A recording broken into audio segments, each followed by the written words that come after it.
All right, we've been talking about why single black women are deciding against marriage. I don't even know if I like that. I don't think we're deciding against marriage. I think we're finding ourselves in a default situation where we're having to make the most of a bad situation. So we've heard from a man's perspective. Now let's turn to an expert on the matter. She has a very unique opinion about relationships, and she's earned a very strong following on the internet around college campuses. She joins us on the phone now, and she is responsible for Vagina Power. Alexyss, thank you for joining us. Thank you for having me. Wonderful show, wonderful dialogue. Actually, I like the dude. He's sweet. I like him too. You like the dude, girl? Well, what do you have to say about all of this? Black women not being able to find ourselves in relationships successfully that lead to marriage. Well, I don't have a religious view because I'm not a religious woman. I'm a spiritual woman. So I am Alexyss K. Tylor, the author of Spiritual Sexuality, Vagina Power, Penis Power, and Sperm Power. So we have a lot of dynamics when we deal with black women being single. We have a lot of black women that are single parents raising sons alone. We have a lot of black men that are bisexual, gay, dead, or in jail. Mm-hmm. And we have a very profound history that deals with a lot of dynamics that people don't want to talk about, even black people don't want to talk about and address. Even the history of not knowing our true history and where we came from, and slavery and oppression.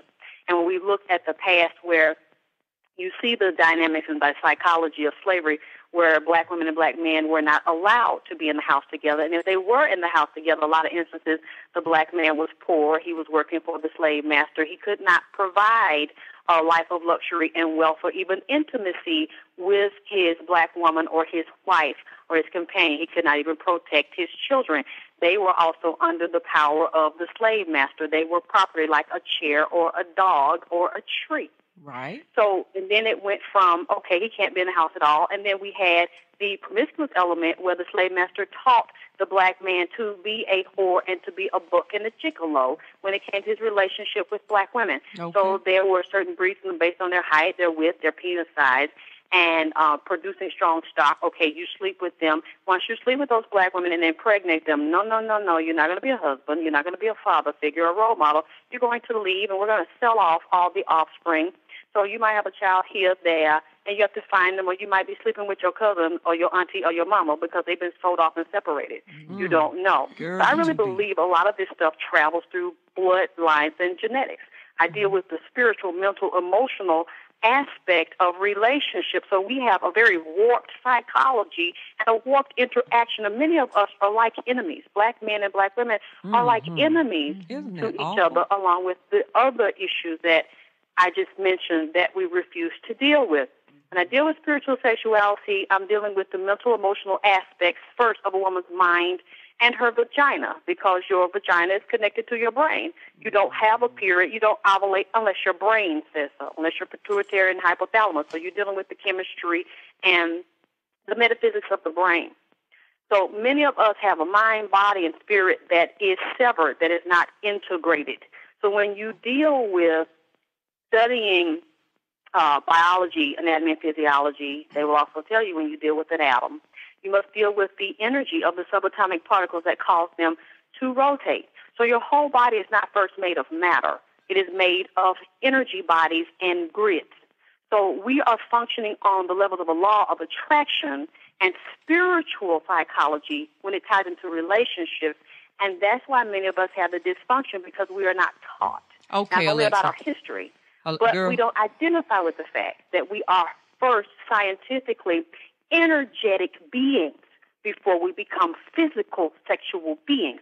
Everything happens on an energetic level that transfers into the mind and the psychology and then the emotions and the visualization that you have in your mind.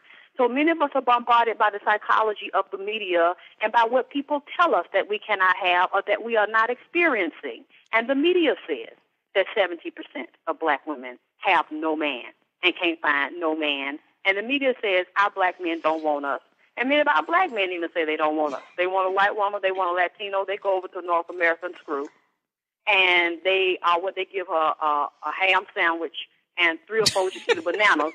They can screw all week. Right, exactly. We ain't going to do that over here because, like he just said, the lady said, look, you're going to come with the same education and the money that I bring, or you cannot come at all because you're not standing in penis power. You're not correct. Hold on, Alexyss. You've given us a lot, girl, to go off. Ooh, I need to drink a swig of this wine over here after that. But hold on one second. We got somebody who wants to jump in the discussion. Go ahead, Kelly. What happened to how we were brought up and how men are supposed to treat women?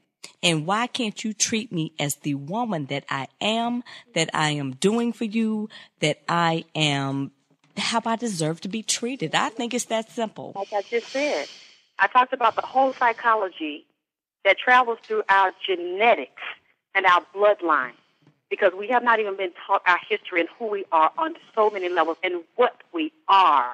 Mm-hmm. Our women are not functioning, nor are our men functioning from dealing with the higher level of core energetics, dealing with the mind and body and the law of attraction. Okay. Many of us are not attracting the men that we say we want to experience, and we're blaming the men, saying they're not chivalrous. I know men right now that are that. I know black women that are experiencing that with black men, as well as men outside of the black race. Mm-hmm. All black women are not educated, beautiful, wealthy, and alone. But what I am saying is you can have these conversations you want all day long, but you cannot expect a man to give to you what you do not imagine and visualize for yourself. Amen, when I deal sister. with vagina power and spiritual sexuality, what I say is the woman is the goddess. And when you look back in history, you realize the oldest and the first woman is a black one. And it is a shame that we are at the lowest on the totem pole for saying we are lonely, we don't experience intimacy, we are not having beautiful children with men by our side. But who said we were asking them to give us anything? Who said that? I didn't say that. I haven't heard that said. You said you wanted chivalry. You wanted a man that respects you. But isn't that a part of dating? Isn't that a part of what you're supposed to do as a man? It is not, because of the issues that I mentioned and because we have issues within ourselves as black women. You are asking a man to manifest something that many of us don't even know how to visualize and to project, because we don't realize that we are energetic beings and we are the first woman, we are the oldest woman, therefore we are the wisest, but we are acting as the dumbest because we are not moving from the strongest spiritual sexual place of power because we don't realize we have vagina power. I understand that explanation. Got it. Wonderful. I am talking about realizing that you are a spiritual sexual goddess. You have a karma sutra in between your hips and in between your ears. But the Asian women know it, the white women know it, the Indian women know it, and they took the knowledge from you. Got it, but you have no idea. We are just now realizing that we belly dance. We are just now realizing how to open and close our vaginas to make a penis scream with ecstasy. But that comes from the spiritual source of your vagina mind. Right. So we have been very behind. We think you get a degree and you get some money. Oh, now you're going to attract a certain level of man. Well, many of them in the intellectual financial circles are just as messed up as us. You're right. Because they're moving from a place of spiritual sexual power. I have a lot of friends who are getting divorces now because the guy couldn't measure up. For example, a lot of women they do have careers, and most of them do make more than their spouses. At least most of the women in my circle, they make more than their spouses. And knowingly, they're thinking to themselves that, when I decide to have kids, with this guy, I really want to stay at home. But they've built this lifestyle, buying the big house, buying the cars and things like that he really cannot support. And then they're mad.